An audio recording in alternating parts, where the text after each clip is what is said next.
All right, everybody. Ben Fadden here. Wow, what some news that we just got. I was not expecting that. Tonight, Jacob deGrom has signed a 5-year deal with the Texas Rangers for $185 million. All $185 million are guaranteed. According to reports, Jeff Passan broke the news 19 minutes ago. Right-hander deGrom has signed a 5-year, $185 million contract with the Texas Rangers, sources tell ESPN. Physical is passed, deal is done, includes conditional 6th-year option that would take total deal to $222 million. Full no trade clause, a massive haul. Totally agree. I mean, the Rangers, good for them. They brought in Bruce Bochy. They have Chris Young as their, big GM. They have Semien and Seager, and it seems like they're trying to build something there. And they're spending that much money on deGrom. That's not going to be it for them. They're going to keep spending because they're still not close to the Rangers, I don't think, right now. But good for the Rangers. This, I think, is good news for the Padres. He's not in the National League anymore, but it could hurt their chances at getting someone like Kodai Senga, getting someone like Carlos Rodon. I think that's what this kind of means. This is what I'm thinking about when deGrom signs with the Rangers. It's like, yeah, cool. He's not on the Mets. Mets are going to be a contender alongside the Padres in the National League.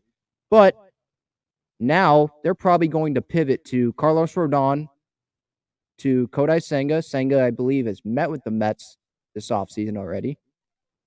Chris Bassett, I think that's another team the Padres, or that's another guy the Padres maybe could be interested in. Those three guys, I think they're going to be really interested in. Chris Bassett obviously was with the Mets this past year. Justin Verlander, I don't think that's a guy that the Padres are interested in because of the money, kind of like deGrom.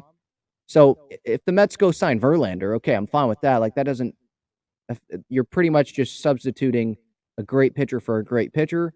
And so that's kind of like deGrom going back to the Mets. But I just don't want them to go like get Kodai Senga or go get Carlos Rodon and kind of steal that away from the Padres. I'd rather have them go get those two guys if like the Dodgers or the Giants are going to get them because, it's in the division. But I think, I mean, I've said this already. The priority for the Padres is starting pitching. And Kodai Senga, I think, is definitely up there on their list in guys that they are very interested in. I don't have sources. I'm just reading all the same things that you guys are on Twitter. The meetings, Darvish being someone that has communicated with Senga, and Senga playing on the same team that Suarez and Nick Martinez did, the SoftBank Hawks, right? Darvish might have pitched there as well. So I'm just kind of using that. And they've already met with Senga in San Diego. I know Senga has met with many teams, but he does seem like a fit here for the Padres. Obviously, the Padres haven't mentioned with the Trey Turner and Xander Bogart stuff.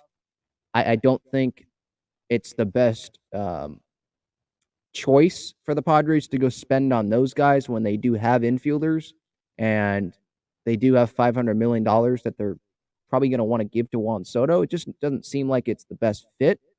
I mean, it can work. I'd love to have those two guys, but starting pitching is the priority. That is one less guy that is on the board. It wasn't a target for the Padres, but maybe a couple Padres targets are now higher priorities for the Mets. So look out for that. deGrom, 5-year deal with the Texas Rangers.